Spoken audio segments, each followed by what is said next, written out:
he wasn't really able to deliver in any way that helped the middle class in the United States, because his focus was on getting elected and stoking up anger and outrage, not actually on providing solutions. Joe Arsenault with the front line with Joe and Joe. Once again, let us go into the breach. Look at the faces of these people who were forced to sit through one of Trudeau's town halls. Play the clip. When Donald Trump got elected, he was able to get a huge amount of support based on resentment and anger that political parties and political systems in the United States had for too long ignored the middle class, and people were rightly angry and say, well, why should I continue to support a system that's not good for me? So here's someone promising to burn it down, or at least completely transform it. Let me vote for them because they're an outsider. Unfortunately, he wasn't really able to deliver in any way that helped the middle class in the United States, because his focus was on getting elected and stoking up anger and outrage, not actually on providing solutions. So what we need to get back to as a country is delivering those solutions and having conversations about, okay, Mr. Poilievre, you don't agree with our investment in dental care. Why? He hasn't ever said that, for example. Trudeau should be charged with crimes against humanity by The Hague for forcing people to listen to his nonsense. These people are going to need counseling. Some of them have some real cheesy mustaches, too, to be truthful with you. I think I need counseling after watching it. What is Justin Trudeau talking about? Poverty is sexist? Play the clip. Poverty is sexist. Our societies cannot succeed without the full participation and empowerment of women and girls. What is this man talking about? What is he talking about? Poverty is sexist? Justin, poverty is what you are bringing upon your people by taxing them to death. What do you know about poverty? You were a rich kid and you're a rich guy, and now you're taxing your people into oblivion. Now, who's sexist?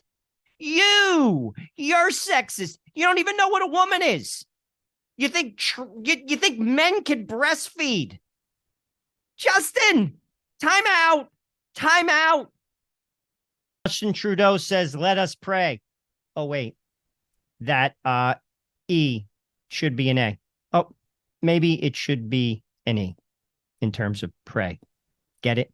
P-R-E-Y as opposed to P-R-A-Y.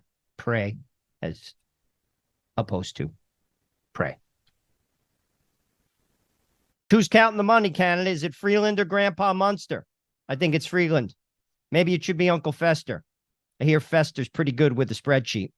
The MAID program continues to grow. The expansion of assisted suicide, effective March 2024, will allow people with mental illness like anorexia to choose death. It's going to keep getting bigger. It's the way the state gets rid of its problems. That is eugenics. That is what the Nazis did. And that is what's happening in Canada. US, keep an eye out for it. It's coming to a theater near you soon.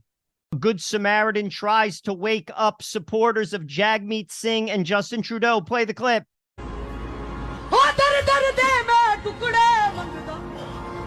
Jagmeet Singh congratulates the ILWU Canada Union for reaching a tentative agreement. He even has one of their shirts on and took a photo op with all the guys. Put your comments in the chat. Do you think Jag is standing in solidarity with the union, or is he just giving it lip service? I don't know. I'm asking you. You tell me. Put your comments in the chat.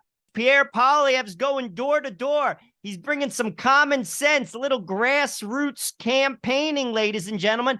Here you have him shaking hands with Sideshow Bob from The Simpsons. He's even willing to shake hands with Sideshow Bob. This is the newest gem from Jagmeet. Indigenous women, girls, and two-spirited people deserve justice. The first part, I'm all on board with. Indigenous people, women, of course they deserve justice. All people deserve justice. Two-spirited people. What is A two-spirited person. What is that? I'll be honest with you. All these woke terms, I don't even know what the heck these people are talking about. I'll be honest with you. Two-spirited people. I think Jagmeet is dual-spirited because I don't know what the heck he's talking about. Western civilization is decaying. With that, so is reliance on the US dollar. What does that mean for the world? Play the clip.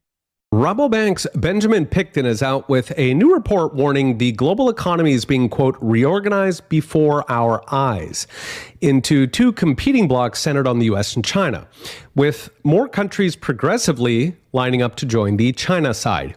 He cites an April speech by Christine Lagarde, the head of the European Central Bank, who warned that, quote, we are witnessing the fragmentation of the global economy driven by China, where she noted that historically, these kinds of divisions have led to higher inflation, shrinking economies, and falling trade. This echoes similar recent warnings from the IMF about, quote, structural decay, shrinking economies in future. This division is accelerating as the U.S. and China tit for tat over political disputes. Recently, China limited the export of raw materials for semiconductors to the U.S., while the U.S. is likely to retaliate with restrictions on providing cloud computing services, which are a critical element of AI. So what is driving countries to China? Larry Summers captured it recently, saying that an African diplomat told him that when China comes, they bring a checkbook. When the U.S. comes, they bring a lecture. So China's longstanding approach to third countries in Africa, Latin America, or Asia has been to encourage them to get rich so that they can buy Chinese exports, but otherwise not to interfere in their domestic policies. They indeed bring big checkbooks, building free airports or railroads in return for being able to buy and build natural resources like oil or copper. So China gets the raw materials. The home country gets free airports, plus it can actually monetize a resource that was sitting unused, and China gives them no grief if they are a dictatorship. In fact, China actually helps those countries remain stable by helping them suppress domestic dissent, such as the color revolution type university movements we saw in the Arab Spring. In essence, China is trying to make the whole world into a Singapore, politically stable, one-party autocracy that gets rich and buys Chinese stuff.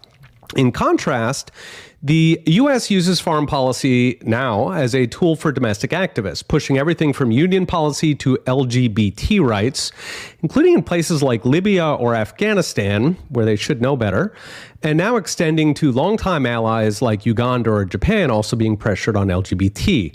Last year, the U.S., of course, upped this game, crippling the U.S. dollar as a reserve currency by seizing Russia's central bank dollars to try and crash their banking system. That put the whole world on notice that we will crash you if we don't like you. Couple points. China is an authoritative state. So is the U.S. and so is Canada. With that said, it's much more overt. They use a digital ID, a digital credit score. They control their people. You can't practice your religion in the open. They mean business. And as China gets stronger and as the world converts to their currency, the West is in trouble. With that said, maybe it'll bring people back to God. Sadly, people need many times a boot on their neck. When that happens, their eyes open. The West has gotten fat. The East has gotten strong. And as the East gets strong, the West is going to find itself in trouble. The way of life, which we are used to, is going to slowly disappear. And when it does, maybe God will reappear. Liberals are dismayed as Muslim-led cities ban pride flags. I'm talking specifically about Michigan, Hamtramck, Michigan. They elected a Muslim majority council, and the liberals were so happy. This is in 2015. But now that council is basically speaking out against the pride flags. Why? Because the Muslims take their faith seriously. And here's another thing. We are not against people who are homosexual, while as Catholics, I can't speak for the Muslims. And frankly, as individuals, they're not against them, particularly in this country, to persecute them. They believe the action is sinful. Christians believe that the same belief. So do Jews. It's biblical. It's biblical. Now, if you choose that lifestyle, that's your business. You're free. God does not impose, he proposes. Now, getting back to the Muslims, why is it that they are speaking up and the Catholics aren't? Where are our prelates? Where are the people in the pews? Now, I'm not talking about condemnation. What I am talking about is shepherding your people, protecting your people, particularly children. The Muslims are doing it, and they're not even animated by Christ. And I'm speaking specifically to Catholics. We have everything. We have the sacraments. Where are we on this issue? Once again, silent. I'm not talking about violence. I'm not talking about persecution. I'm talking about raising your voice. I'm talking about protecting children. Children. Silence. The Muslims are stepping up. And it's interesting because they're a protected class. What do I mean by that? The liberals have embraced the Muslim faith and the people. You can't criticize Muslims. It's not politically correct, even when they're wrong. Now, the very people that are protected are turning on them. Why? Because they put their faith above all else. Where are the Christians? Where are the Catholics? Why aren't you protecting your kids? Your kids. The Muslims are doing it. It's time for us to stand shoulder to shoulder with them and all people of goodwill to protect children. This is not appropriate. And this is not a diatribe against people who are homosexual. You have a belief system. I don't prescribe to it, just as I have a belief system and you don't prescribe to it. Stay in your lane and I'll stay in mine, particularly when it comes to the children. Kudos to the Muslims in Michigan. The Catholics should be standing shoulder to shoulder with. A pig escapes its pen and wanders the streets of Canada. I say you put him on the ballot. What do you got to lose? To all my Canadian American friends, if you like what we do on the front line, I'm asking you to give $1. Just $1. Production costs money. We do it for you. We are self-funded, and $1 goes a long way. That's less than a cup of coffee. In Canada, a cup of coffee might cost $5, so you're getting off easy. Please, just give us $1, and we'll keep the content coming your way. God bless you, and remember, stay free.